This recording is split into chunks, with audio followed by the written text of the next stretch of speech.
Welcome to PHP Podcast. I'm Mike. And this is Orlando. And this is episode 300. Boom, boom. I know. I feel like it's so not amazing.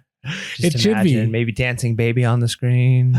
Lots of fun stuff. It's a dancing baby. I've not heard of that meme in so long. Yeah, man. Like this is episode 300. Oh my goodness. This is special. I feel like we should do more, but right now it is 6:21 in the morning. And I don't know how much partying we can get done this early. Yeah, it's all right.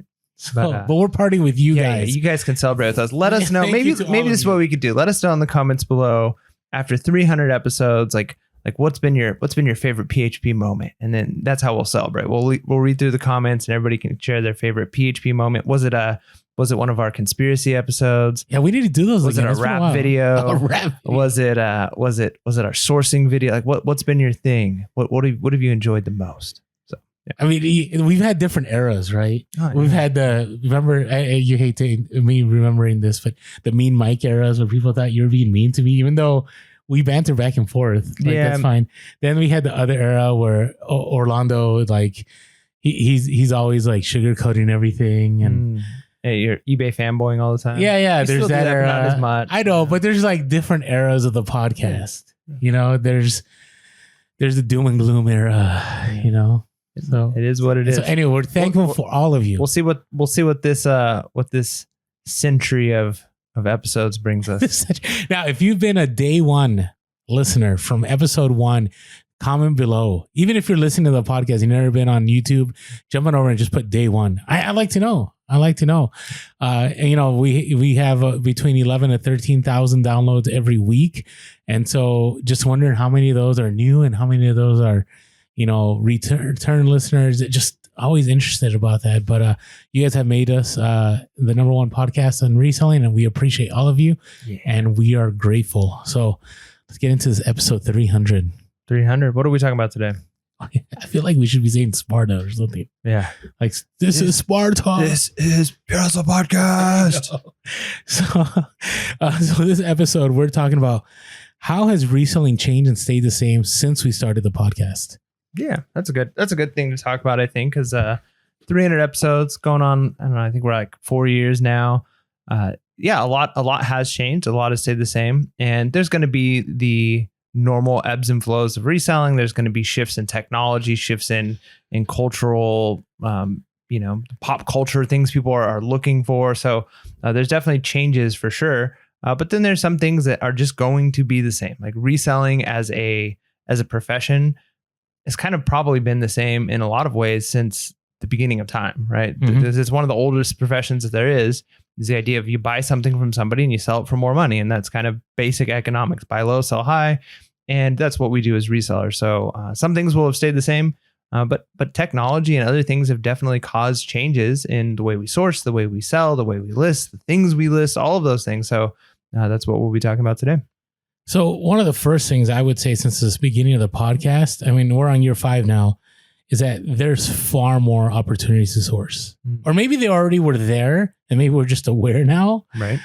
But I do think that things have exploded as far as sourcing. I mean, it's interesting that I say this because, you know, when we first started doing the podcast, you know, there were the YouTubes and there were people that were saying like, oh, there's no more to source, like everything's saturated.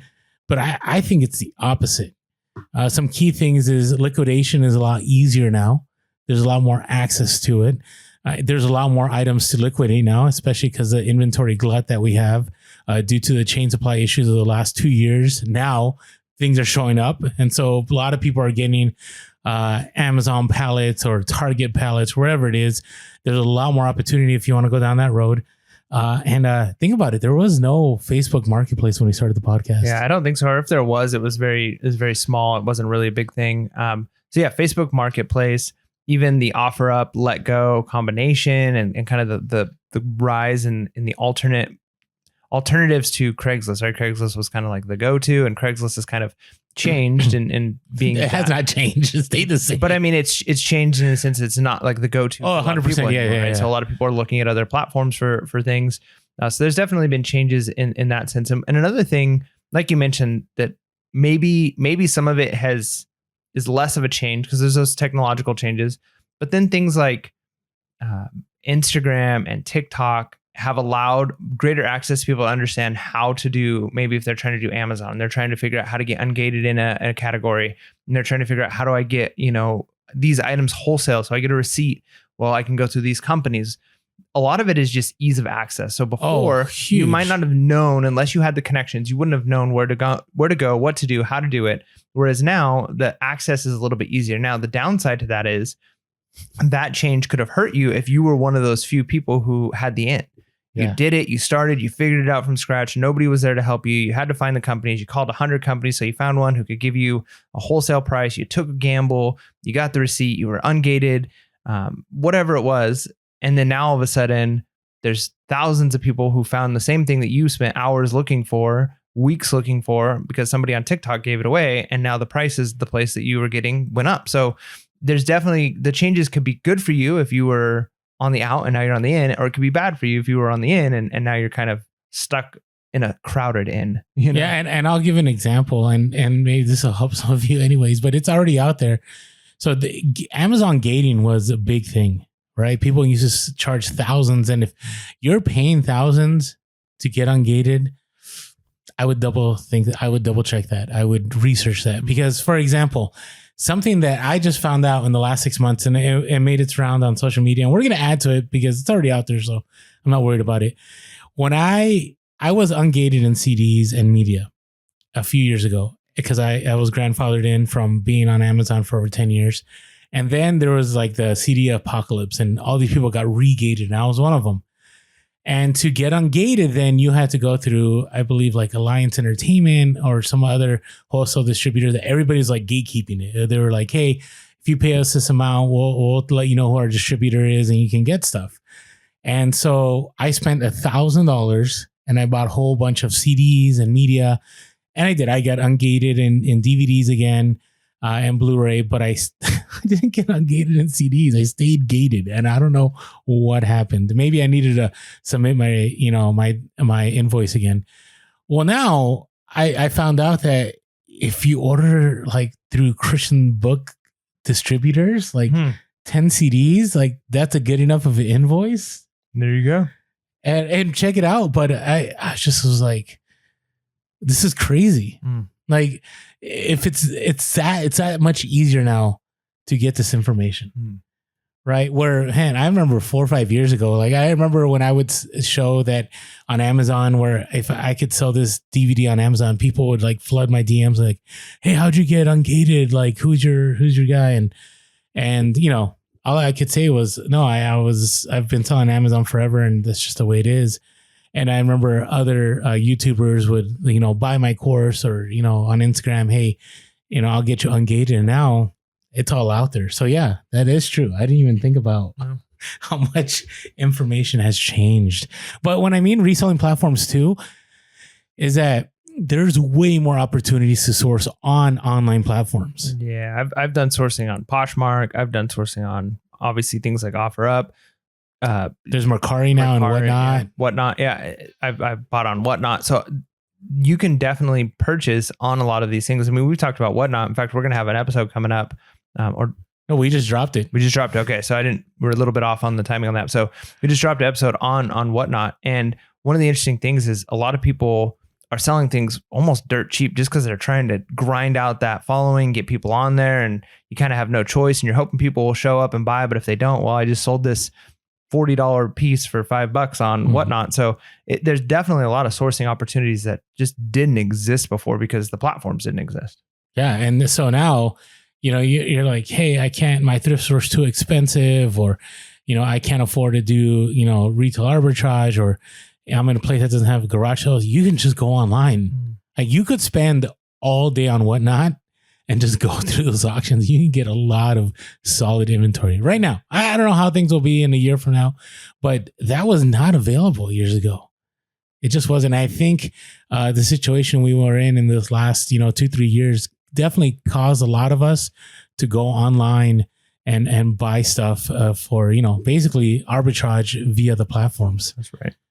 All right. So another thing is, thrift stores have become far more sophisticated than when we started. Yeah. In a few ways, right? Like in a lot of them are becoming more boutique-like, and they're becoming fancier. And remember when the first one showed up in California, and people were like, I just came into this boutique, at the store that shall not be named. And people were like, oh man, the prices are going up. Yeah. Now it's standard. Yeah. That's just it. And you're still going to have your hole in the wall. You're going to have your kind of big box stores that are just kind of organized and junky. But even the ones that aren't necessarily fancier looking and pricier in that sense, if we have more information, thrift stores have more information too. And if we have an increase in technology, thrift stores have an increase in technology too. And because they're a business, they want to make as much money as they can. So some of that is going to be figuring out pricing better, understanding how to train their employees better. And a lot of it has even been thrift stores selling their own stuff. Now, places like Goodwill and Salvation Army have always, maybe not always, but have for a long time had an eBay account and have been selling things, books and stuff like that. But as they grow as a company and technology gets easier and their employees are more, versed in how to use that technology, then more and more of that stuff is ending up on their websites and ending up on eBay as opposed to on the store floor. And if it does end up on the store floor, it's typically priced a little bit higher and closer to eBay prices as opposed to old school thrift store prices, whereas like a pair of pants is $2, it's $2. It didn't matter whether it was Miss Me jeans or whether it was like a beat up pair of Levi's. Like they were all the same. All the same price, yeah. And on top of that, now there's new companies that are partnering. I know of one company that's using like AI technology and sourcing these items for these thrift stores and listing them for these thrift stores.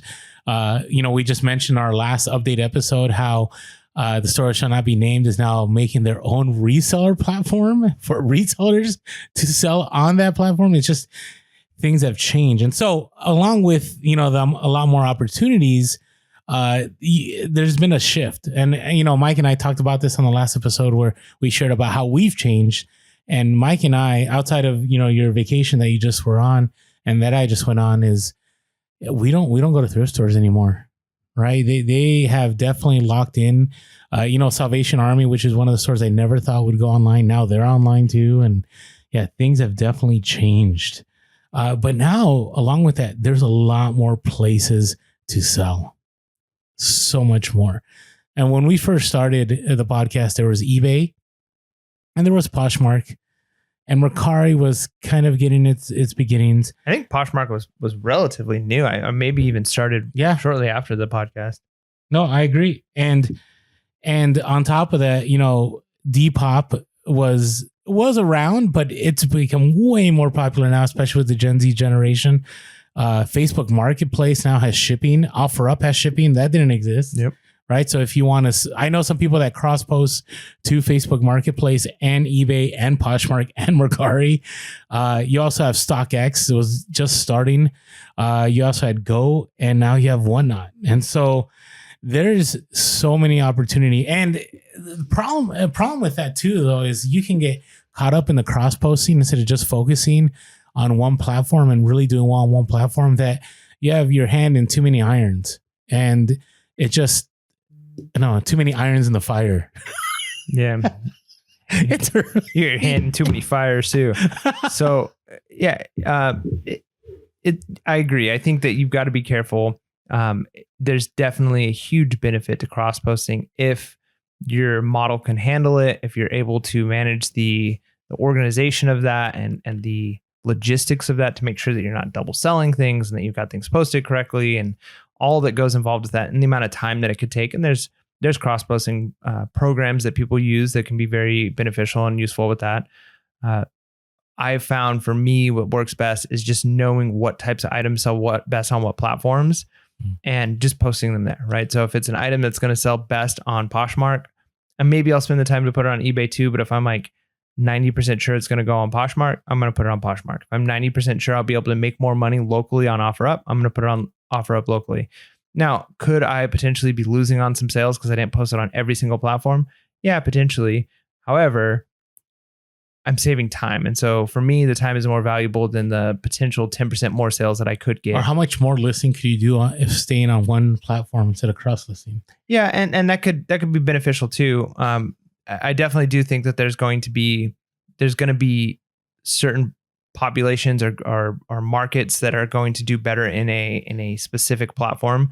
So you might be bummed if 5 years down the road, all of the, I don't know, whatever it is, Hot Wheels that you listed were on, let's say, eBay as opposed to on, I don't know, Depop. I don't know, I'm just making something up here. But if all of a sudden that's like everybody who's buying Hot Wheels, nobody's going to eBay anymore. eBay is not trusted for Hot Wheels. Everybody goes to this website, and you'd be like, man, I'm glad they're all here as opposed to. So there's benefits because you never know when it's like, this is the place people are going. Like Poshmark is for certain types of clothing items for a certain generation going to be way more popular than eBay. Now you could say eBay does more clothing sales throughout the year, but if you look at the type of clothing, it's probably like Harley shirts do better on eBay than they do on Poshmark, but a certain brand of clothing is going to do better on Poshmark than on eBay. Agreed, so you just got to know your market, know your audience.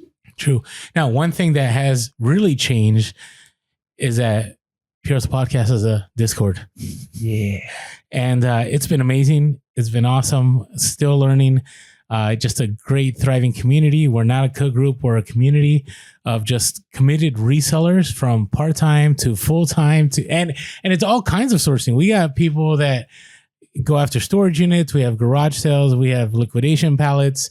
You name it. Yeah, we've got our booksellers. We got our collectible sellers. We our have Amazon individuals, like people, all kinds. Yeah, it's a great community. So no matter what you're into, you're going to find somebody there who is going to connect with you and be able to help support you. Or you might be the one that's like, hey, I want to join the Discord because I know a whole lot about G.I. Joe toys, or I know a whole lot about this, and I want to share my knowledge with some people who I can help with that. And so you might be the expert joining the group just to help out in that area. And then you might lean on somebody else who knows something about something you don't. So it's been a great community. And we've got a place in there where we just kind of rant and rave about things that are happening in the reselling world, problems with reselling.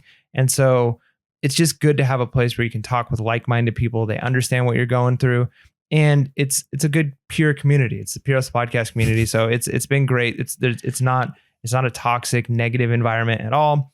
There's not the boasting. There's not people being mean and rude to each other. It's just a good place to hang out, learn.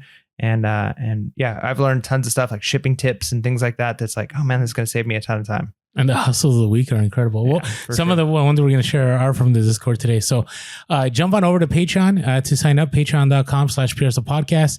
The lowest tier will get you in $5.55 a month, which is about 18 cents a day. I feel like when you do like the break it down by cents a day, it almost makes it sound like it's like one of those TV ads where it's like for the cost of for only 20 cents a day. Hey, at least I'm not saying it's with a down payment and then after it's this much. Yeah. I mean, $5.55 a month. That's good. No, but I want to think, I mean, it's chump change. Like $5.55. Like you can't even get a Big Mac anymore, I don't think. You can't even get a Frappuccino. You can't get, I mean, it's a bargain. So check us out. It's a bargain with exponential value. Yeah. So check us out at patreon.com/PiercePodcast. Go to the link below and sign up, and love to see you there. All right. Some other things that have changed here. Let's talk about how things have changed in selling and shipping. So this one I'll speak on a little bit, and I'm sure you'll add to this, but I find that retail arbitrage is not as popular as it was. I find, and now granted, maybe the algorithm on Instagram and on YouTube and on TikTok is feeding me what I like to see, but I don't see retail arbitrage as popular as it was. And I think it's because, like you said earlier, like there's so much more competition.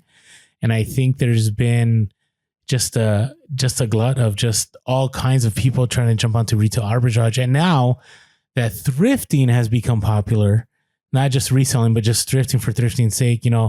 Gen Z loves going into the thrift stores. Millennial, I love going into the thrift stores. Even Gen Xers. I think the secondary market has far surpassed the ability of reselling in retail arbitrage. I think retail arbitrage has become more of wholesalers, more of big businesses kind of pushing out the smaller sellers.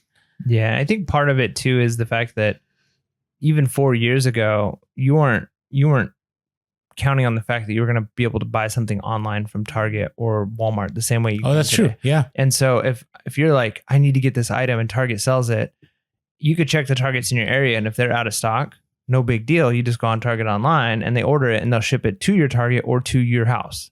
And same thing with things like Home Depot and all these places where it's so much easier to buy online from those places to get the deals that they have. So it's less likely that I can say, hey, I'm going to go to my Target. I know this item is popular, but it's not popular in my area. So I'm going to buy it up at my Target and I'm going to sell it to those parts of the country which don't have it because it's already selling out. Well, those people can just go on Target online and buy the item. So it still works for something like Q4 where items are selling out completely across the country. But if it's just, hey, my region doesn't have this item, you don't necessarily have to turn to eBay or Amazon at a premium. You can usually go on Amazon and it's the regular price, or Target.com, Walmart.com, HomeDepot.com, and just have it shipped to you. So that's definitely impacted, I think, retail arbitrage. Yeah, agreed. And so I don't, even myself, I've moved away from retail arbitrage. I've mentioned this, I had too many losses as the last Q4 due to so many people being ungated, which were poor sellers, which led to a race to the bottom. And so there are some people that are incredible that continue to do really well retail arbitrage, but I think there's a lot more opportunity now in the secondary market. Now, some people might not agree with me here, but I think there's far more seller protections now than there were 4 or 5 years ago. So I'll give you an example. We've always known about global shipping. So global shipping on eBay, the global shipping program has provided a ton of seller protections. There's also now international standard delivery, which is you can sell stuff and you don't charge the customs import fees right up front. They have to pay it when they go pick up. And so that's available on eBay outside of global shipping where they have to pay everything up front. But it's the same protections are provided, right? If something gets stuck in customs they didn't want to pick up, you don't lose that money. Like they're still on the hook for that, or eBay will just refund them or refund you. Now, if you're a top rated seller, you can do partial refunds. Back in the day, there was no such thing. If you got something back and it was used, you either give them a full refund or you try to battle eBay and you would lose. Yeah. And it is one of those things where your reputation is a big part of it. So being top rated and then not overusing it, right? Because they're looking at categories. I mean, you can see when you go onto your eBay account how many late shipments you have, how many INADs you have in a specific category, how many returns you have in a specific category. And so they're monitoring those things. Every single category, whether it's clothing, electronics, like you might lose favor in one of those categories and prices go up, your fees go up in that category because you have too much negative in that one category. So they're monitoring those things. So if you're doing partial refunds every single time, it's going to hurt you. But your reputation is going to allow you, and eBay now, their process allows you to use it when you need it.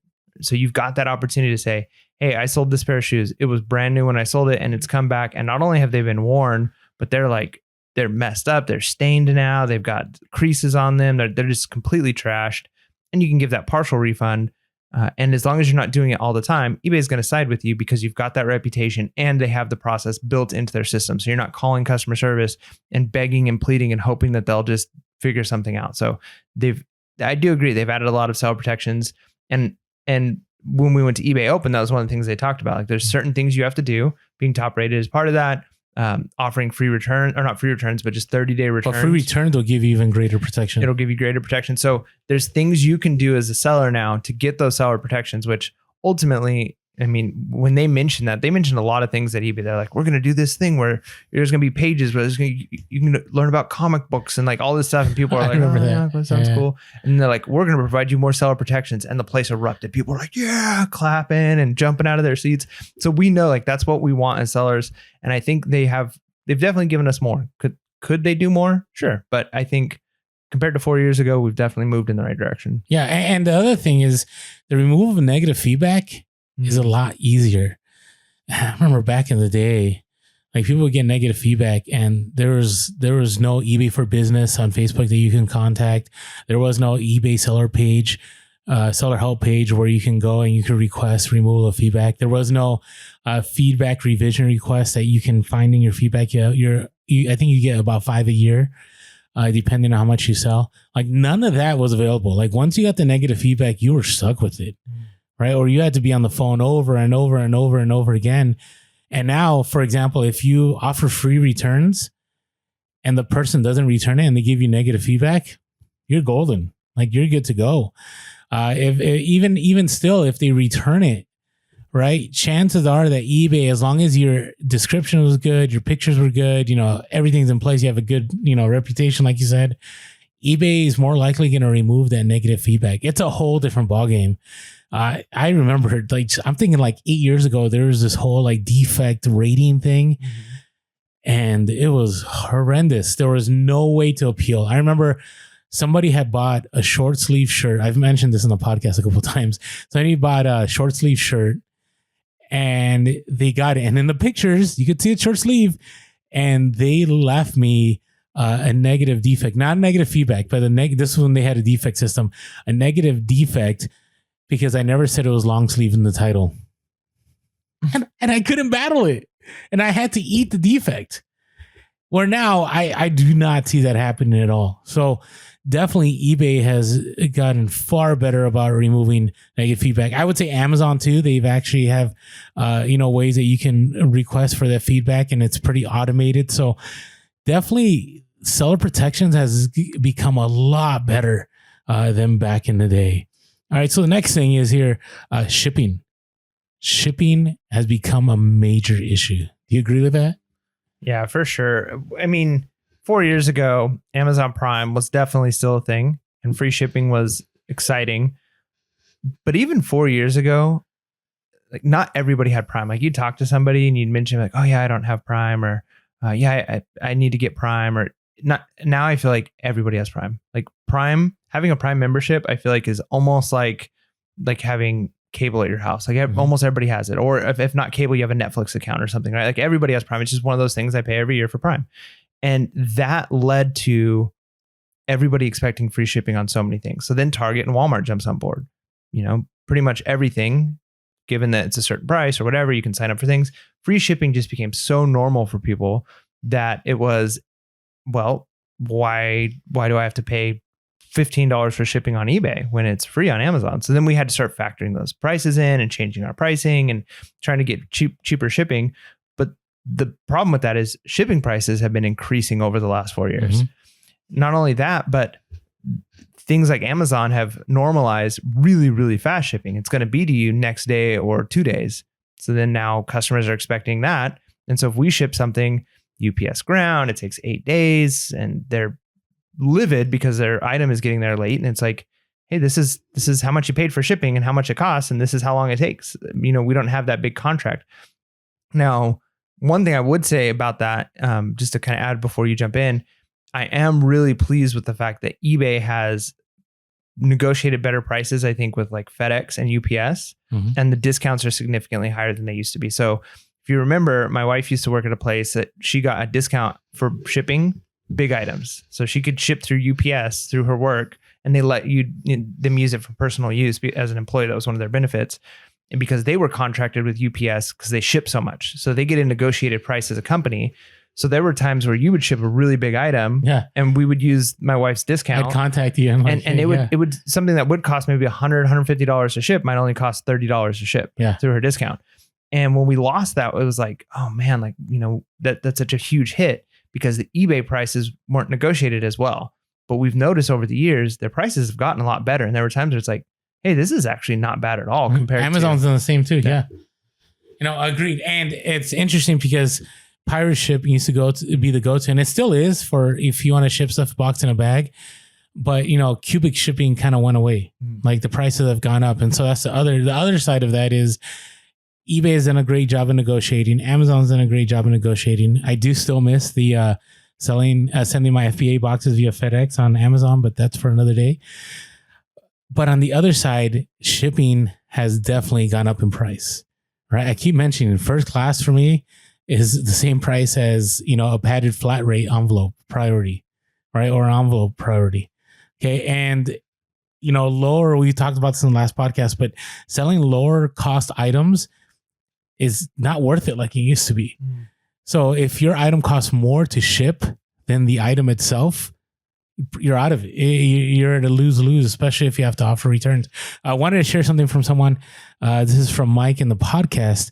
And this goes along with, not from the podcast, from the Discord. Mike from the podcast is right here. Not me. Mike from Discord said, I've noticed over the last 3 or 4 episodes, you guys have been talking about selling low-value items in bulk. Mike mentioned picking up glassware, and Orlando's posted about some broken toys.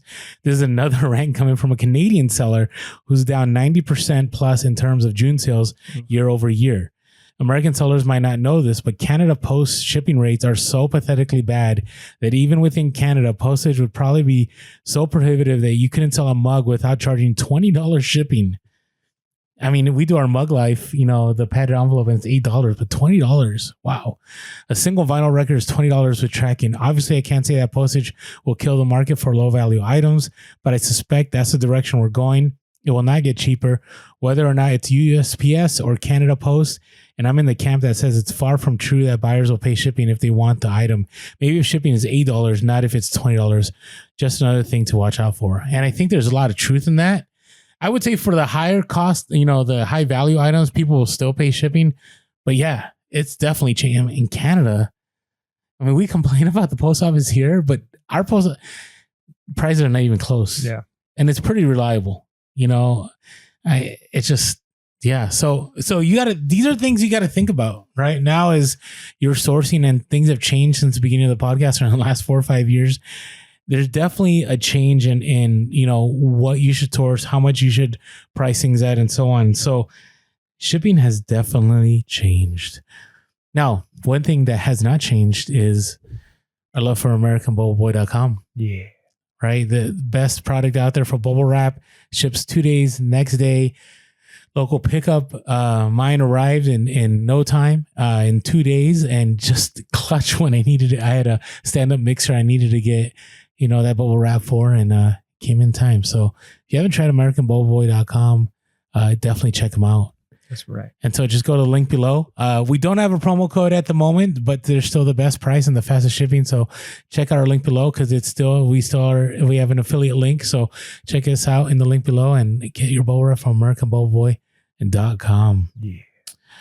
All right. Hey, also, if you haven't been following us on social media, make sure to check us out on Facebook, Instagram, and TikTok. I think here's the order of when you should check us out. It should be Instagram, TikTok, Twitter, and then Facebook. Right? Yeah. But even above those, Patreon and Discord. Oh, yeah. No, I agree with that. But we are Pearsall Podcast on Instagram, Facebook, and TikTok, and we are Pearsall Cast on Twitter. You can always give us a call, 619-738-1170, 619-738-1170, or you can shoot us an email at pearsallpodcast@gmail.com. If you have not caught us on YouTube, check us out. We also have minisodes that you may be missing out on, that you are missing out on every Monday. So jump on over to YouTube, hit that subscribe button, smash that like button, and click on that bell notification so you're notified whenever we drop episodes. And as always, we are grateful for all the reviews that we get on iTunes. And I always like sharing these every once in a while, just because, just like to know what people are thinking out there. And that's right. And if you're a new time listener and you're like, hey, should I really listen to the podcast? Check it out. So just going to share a couple. If you haven't yet, please leave us a review. Always helps us out. I'm not happy with the 4.9. We need to be 5.0. It's impossible. No, it can. No, I know, but even somehow you can make it happen if you leave 5-star reviews. So if you guys flood it, it would definitely help us out. So it says here, I love hearing from experienced resellers. Because sometimes I go like, are we, that's a tough balance. Like, do we cater too much to new sellers, experience? I mean, we just document what we do. Right. But, sometimes maybe it gets old. But I always love listening to these. This is from Crew Shank 2. It says, favorite podcast of all the ones. My wife and I are eBay sellers since 1998. Nice. 1998. Yeah, that's, you know what you're doing. First year of college for me. That's wow. Seriously, for the last 2 years, I've also been an entrepreneur for all my life, and now I'm 60. I love this podcast so much. I hesitate to listen to it when it arrives, because then I have to wait another week, the next one. And maybe soon we'll be having more episodes dropping. So stay tuned. I don't know if Mike and I have really talked about that, but I'm open to. I haven't found an episode yet where I was bored or didn't find something useful for our reselling. Well, thank you. One of my favorite things is that they include current world events, financial trends, and business news that affect my life in reselling. They also don't sugarcoat reselling, saying how we all can be full-time and pulling in $100K if we were just serious and followed them. I appreciate that, because that's a big deal for me. Yeah, we try and be real. it's we give information, but we're definitely not buy our course and you'll be a millionaire, because we're not scam artists. We're still figuring it out. On top of all that, their banter makes me laugh. I love the "Come on, Hustlers" segment intro. It's classic. That was all Mike. I remember when he made that. I'm like, what is this? I heard that song playing on the radio one time and I was like, oh man, that would be good for, it worked out. All right. Finally, I like what I read between the lines, that these two young gentlemen place family and attending church a priority in their lives. I feel like if I met these two guys, we would have a lot in common. I look forward to joining your community and possible 2 podcasts a week. Yeah, hopefully. And Dave and Lori in Eastern Pennsylvania. So thanks so much. I appreciate that you guys noticing. Yeah, because there's a whole other side of our lives that we don't talk about just because we want to keep this reselling focused. Yeah. But, there is a lot more to life than just reselling. That's right. And we're grateful that some of you have caught on to that, because that means a lot to us, because we definitely always want to make sure that, we're communicating that reselling isn't the end all. All right, and this comes from SP1188LV. It says, amazing, great podcast for resellers, especially if you're new to eBay. So we went from experience to new. Getting hit in the whole spectrum here. The podcast is very engaging and entertaining with great tips. 100% recommended to resellers at all levels. So thank you. If you have not done one of those, really appreciate if you go on there and just let people know why you enjoy the podcast, because you get an experienced person, they're like, hey, I'll listen to this. You get a newbie and they're like, hey, I'll listen to this. You get somebody, I ran into, I think his name is Dave at an estate. So did I mention this in the podcast? I think you did, yeah. But I've met Dave too. Oh, you met Dave too? Yeah, I'm pretty sure. Okay. And he's just like, hey, I'm like, hey, so you resell it? And he was at an estate. So he's like, nah, I just like listening to you guys. Oh, nice. And I'm like, that's awesome. Like, okay. So, we love the fact that people like following the journey with us. So thank you for all your support. Now, it is time for Come On, Hustlers. Come on, Hustlers. It's the freaking hustle of the week. Yeah. All right. So our first one comes from Alex, who is on our Discord. So Alex said... They're Flip for More on our Discord and on Instagram. Check them out. Yeah, they have a lot of good info. So came across a Masters tournament watch at the first sale at a citywide garage sale.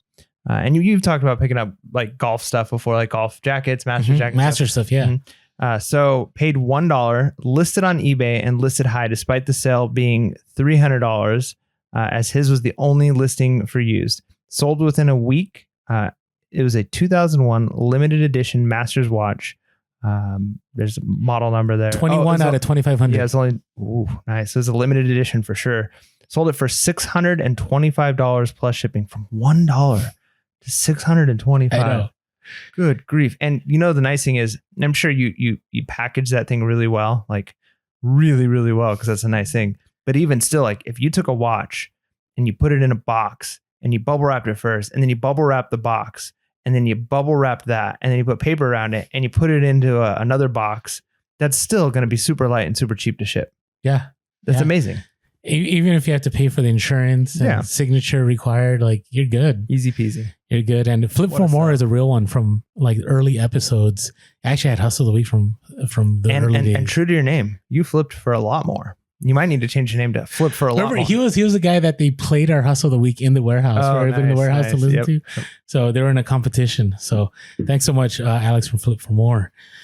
All right, this is from Jason, IG handle F Trail PT Sell, which is full-time trail, part-time reseller or something. Gotcha. Okay, I'm sorry, Jason. I fumble this every time. This is like your third or fourth Hustle of the Week in the last 300 episodes.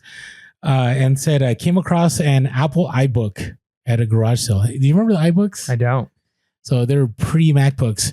I paid $5. It didn't power on due to there being no power cord. But instead of getting the power cord, I decided to just list it for parts.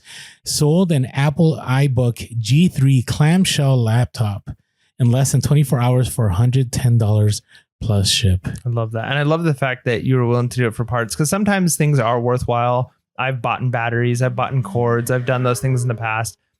But then I've gotten to a point where a lot of those things, if the difference is maybe $50 for parts versus working and tested and all of those things, And then you got to buy the thing and wait for it and then test it. And then what if it doesn't work? Then you bought this thing for nothing. So you're taking a gamble either way.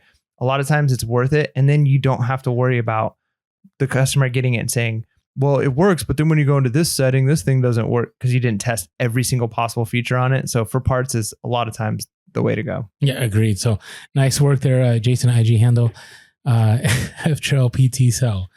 All right. Our next one comes from Bibliomama on Discord.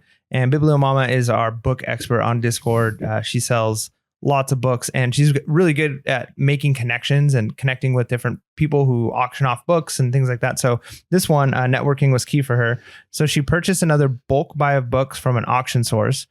It was about 35 to 40 boxes. That's a lot of books.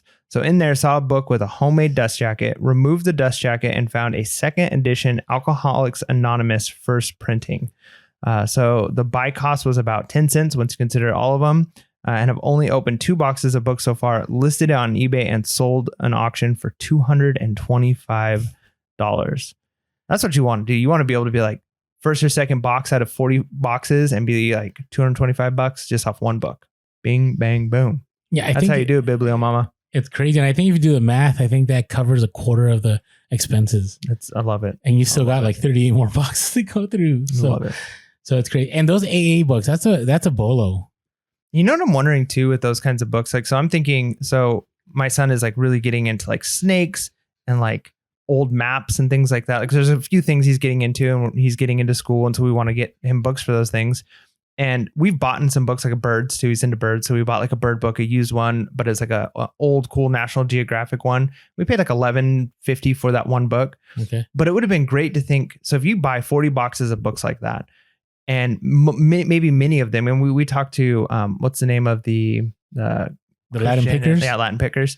So they have a whole warehouse where they do books, but you could probably take similar books. So even if it's like these books don't sell for very much on their own, but if you put together like 20 bird books or 15 books on reptiles and snakes and you sell them in lots like that, you could still probably make that pay for a good portion of the boxes that you buy. So buying in bulk can definitely work when you start lotting together things like that. And then you're going to have those one-off books that sell for $225 for the one book. Yeah. So that's the way to do it for sure.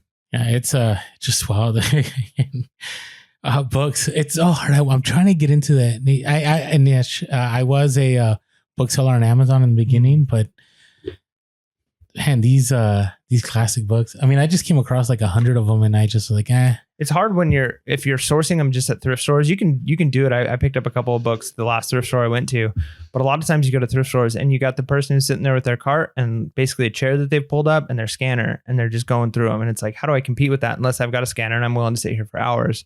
But if you can make those connections and say, hey, I'm willing to buy boxes of books from this company, that potentially could be the way to go for sure. Especially if they know what types of books you're looking for. And they're like, hey, we got, a lot of books that may work for, what you're looking for. So definitely networking is key.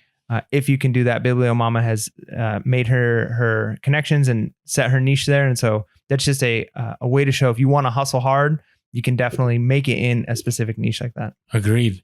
I'm going to add one more hustle of the week that was not planned. And it's because I had spoken with Latin Pickers about this. And it just reminded me that I put it into the program. But they had a crazy hustle of the week. And this should all motivate us about books.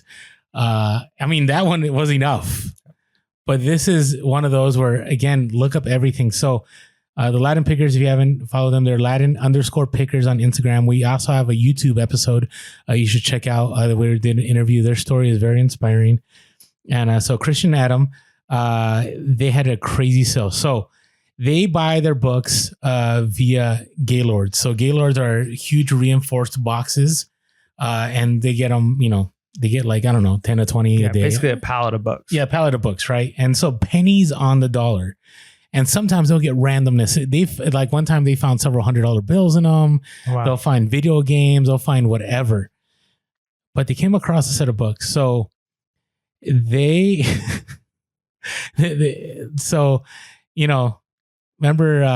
the story of Moby Dick and catching that white whale? Yeah. Well, they caught one.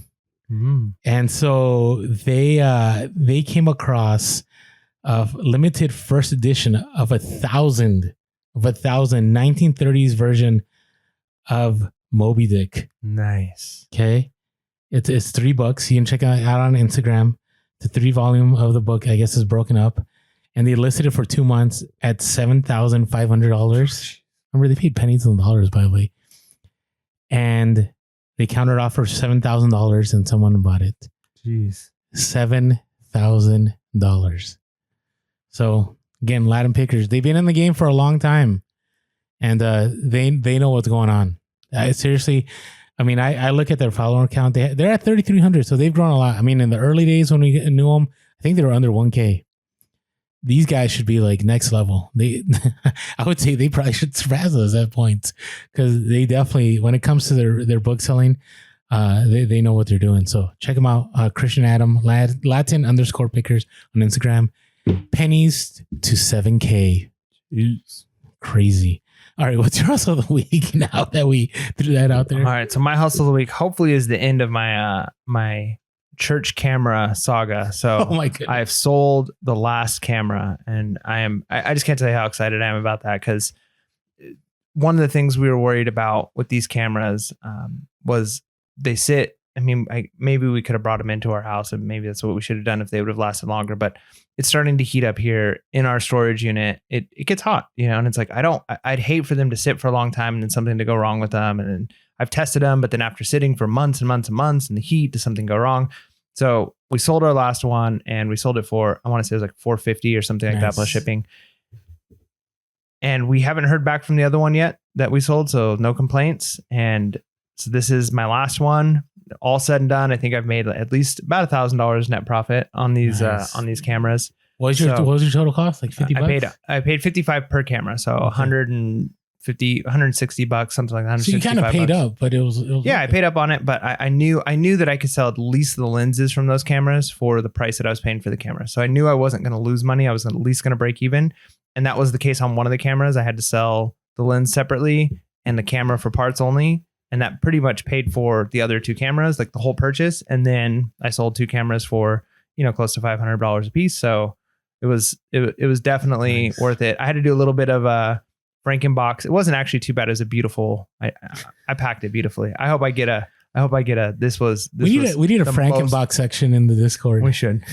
This was the most protected piece of anything ever shipped ever. Because it was really protected. I basically did the mug life thing where I took the lens off the camera, I took the camera, bubble wrap, paper first, then bubble wrap, and then I took a box and I rolled it inside. I cut the box, I rolled it to basically make like a protection thing, and then I closed that up, and then I floated that in paper and styrofoam inside of another box that had like 2 boxes put on top of each other. I mean, this thing was it's protected. So that's good. Yeah. Nice. All right. So I went to garage sales. I mentioned garage sales has been fire, and I've been branching out into categories I normally don't buy. So I came across this garage sale. It was about 9 a.m. Yeah, not even. It was like 9:30 in the morning, and there was a whole bunch of sports collectibles that this person was selling. And usually, when people are selling sports collectibles at a garage sale, it's probably not worth it. Right. It's just like wax era baseball cards that aren't worth much or whatever. Or if it is worth a lot, they know it, and so they're charging. Yeah, they way want up. top dollar. So I came across, and they had. I picked up a ticket stub. Ticket stubs are a good bolo right now, depending on what they are. They can go for good money. So I picked up a ticket stub. I picked up 2 ticket stubs for the Padres. One was their last game at Qualcomm. Another one was the All-Star game they had a few in the 90s, maybe. And then I picked up a Chargers Hawaiian shirt. I picked up 5 snapback hats. And one of the things I picked up was Ricky Henderson. Those of you that are, child of the 90s, Ricky Henderson, best, the stealer of bases. I don't know if that's his title, but in the 90s, played for the A's. Amazing athlete. And he had a signed baseball and a card that was already graded, and it was graded by Beckett of 5.5, which isn't the best of grading, but right. It was already done. It was all done. And so, I had a certificate of authenticity. It wasn't by PSA or anybody. It was by a San Diego store. So I'm like, I don't know, but whatever. I mean, and so I paid $40 for everything. So my cost for this was about $5. And so I say this, like, you should all document your journey. I would say at the least on social media. I would say YouTube, it does take a lot of work. So be careful with that one. But, you just never know. And so as the podcast has grown over the years, we have a lot more opportunities where people that follow us on social media or on the Discord now buy stuff from us before they ever make it onto eBay. Okay. And so we're resellers, not because we sell on YouTube or because we sell it to our followers, but sometimes it does happen. And so it was pretty awesome. Somebody on Discord contacted me and they said, hey, I'm really interested in that Ricky Henderson signed baseball and the card. And it's always a tough one because when I sell to somebody that follows on Instagram or on Discord, I feel like you're dealing with family, right? And you don't like, there's times and I'm like, on eBay, I would sell this for, 200, but I also want to give them a deal because, they reached out first. There's not going to be any fees. And sure enough, we came up with a great solution. We met, I think, at a very fair price for both of us because it was both the baseball and the card. And who knows, I could see this card being regraded and maybe selling for more because it looked pretty good in the case. And the baseball, if you get a PSA authenticated, will probably be worth more. So my guess is this is probably going to be sell for more than I sold it for. It's going to be resold again. Hey, you're a middleman, which I'm fine with. I'm totally fine with that. So turned at 5 and sold within a couple hours of the garage sale for $135 nice. Free ship. I like it. And on top of that, my cost for the day at garage sales was $76. So everything else I got was already profit. Done. Yep. So anyways, thank you so much for that purchase. And you just never know. It's Monster of the Week. You never know. All right. Hey, before we move on. So we're recording super early. We started recording at 4:30 in the morning because it's been busy. And Mike, I noticed it glistening in his head from the lights in the studio. Yeah, it's I got a freshly shaved dome because on my way here, driving here, I have my skull shaver in one hand, steering wheel in the other, and I shaved it up, and it's great because it travels well, and I can do it in the car. I can skull shave at the gym. Sometimes I get to work and I'm like, oh man, I'd pull it out real quick, shave before the students come into class, and I always look my best.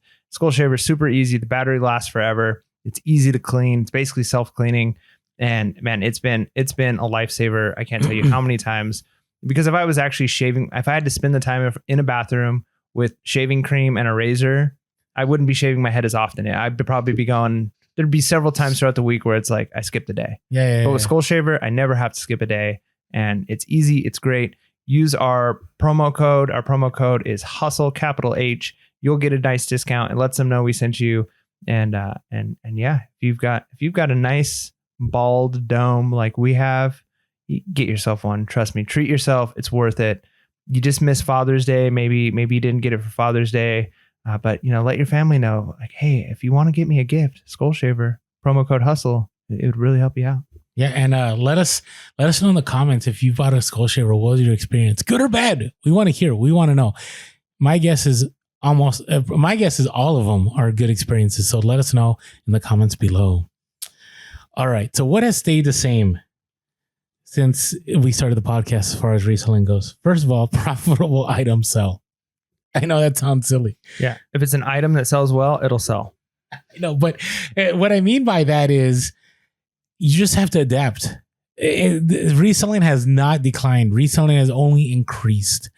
And it's all about finding that same product. And again, a lot of people say the market's saturated, or, they're like, oh, the reselling is not worth it. And I 100% completely disagree. I would love somebody to convince me that reselling isn't worth it and that I should find something else, because it doesn't exist. Well, part of the thing is it could be challenging if you were in a niche. Maybe you were selling 10, 15 years ago and there wasn't a lot of people selling what you're selling and you had easy access to it. And it was basically like you were printing money. Mm-hmm. Right? Like I've known people who are like that. It's like when Pogs were big and they had a store and they were basically like, I make, because I worked at a trading card store, and they would go to like fairs and stuff and basically just sell Pogs. And it was literally like they were printing money with those things. Yeah. They couldn't keep them. They were just flying off the shelf. And then Pogs die out. And it's like, well, that was like 30% of our revenue as a company. So if you were basically just printing money off of one niche and it was easy for you and then all of a sudden that market is saturated or that market dies, you can feel like, hey, this is done for me. But that doesn't mean that it's all done. There's going to be something else. That's the beautiful thing with trends. When one dies, another one is born.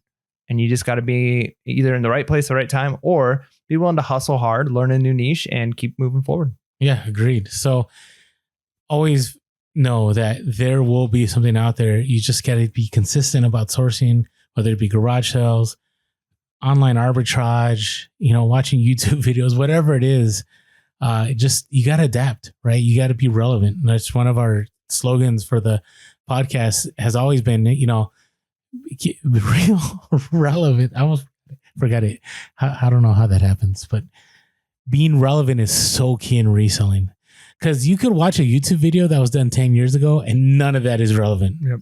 You may listen to some of our podcasts, which I think they are pretty much all relevant, but there might be some bolos that we gave in episode 8 or 10 or 12, which is one of the reasons why we don't, our focus isn't like, hey, we're going to do full. We've had episodes that are like bolo compilations. Yeah. But like, we're not like, here's what to sell on eBay, but more of, here's how to be a reseller. Here's how to look for things. Here's how to learn things. Because then that information stays relevant. Even if parts of the episode, it's like, oh, we're not in 2020 anymore. And so those things might not be as relevant. We're talking about hand sanitizer or whatever. However, the principles remain. And so, yeah, you got to keep up with the trends and learn the principles. Like the whole give a man a fish, he eats for a day, teach a man to fish, he eats for a life. Like that's kind of the concept here is PRS Podcast. We're not trying to just give you a fish. Here, go to Target and buy this one item and sell it. And you're going to make a bunch of money, as opposed to here's how you find something that'll sell for money if you're scanning items in Target. Yeah, agreed. Now, along with that, fees have fees have increased, right? Since we started. I mean, we've had promoted listings now, which wasn't around when we started the podcast. Remember the whole promoted listings gate that happened? Like everybody was in freak out mode and rightfully so. Okay.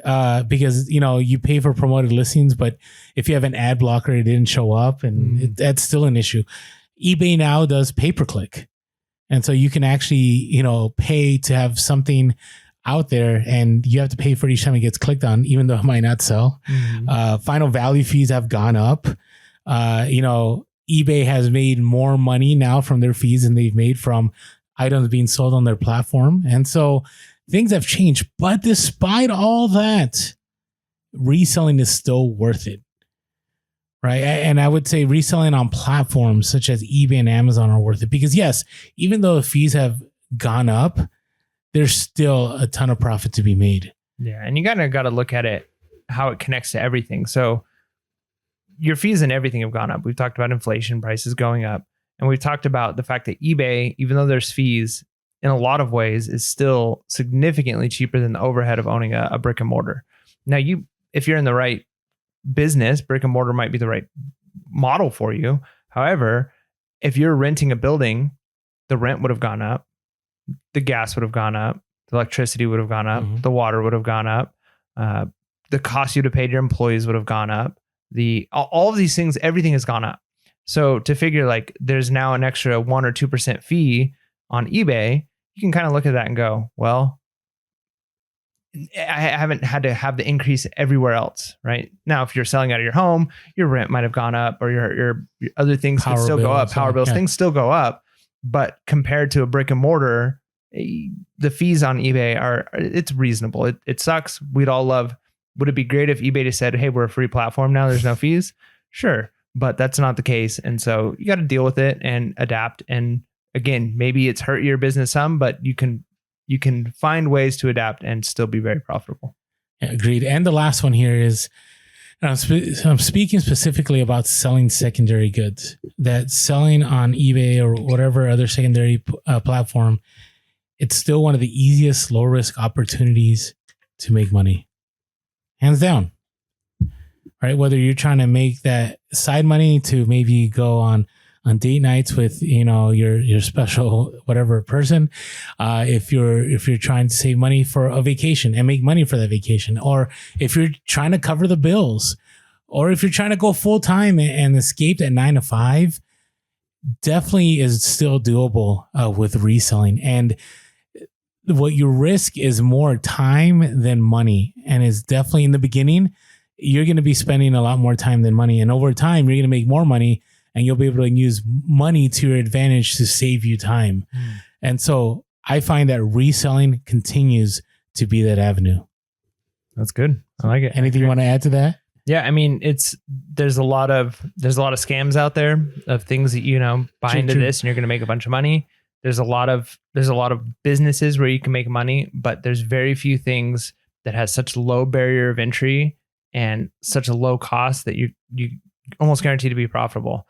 If somebody's like, hey, I want to start reselling, what do? I say, hey, take $20 that you have that you don't mind losing. Go to a thrift store. Here, let me show you how to look up stuff that sells. You'll turn that $20 into $35, $40 without too much trouble. And next thing you know, it just keeps expanding and going bigger and bigger and bigger. As you're learning, you're gaining money too. It's not like it's costing you usually. You can't say that about everything. So I definitely think that reselling is a low barrier to entry, low cost way to be successful. It's not always easy. It's not the easiest thing, but it's almost a guarantee thing. Agreed. And so, hey, make sure to keep being consistent. Thank you to all of you that have been listening to us since episode 1 or even episode 100 or 299.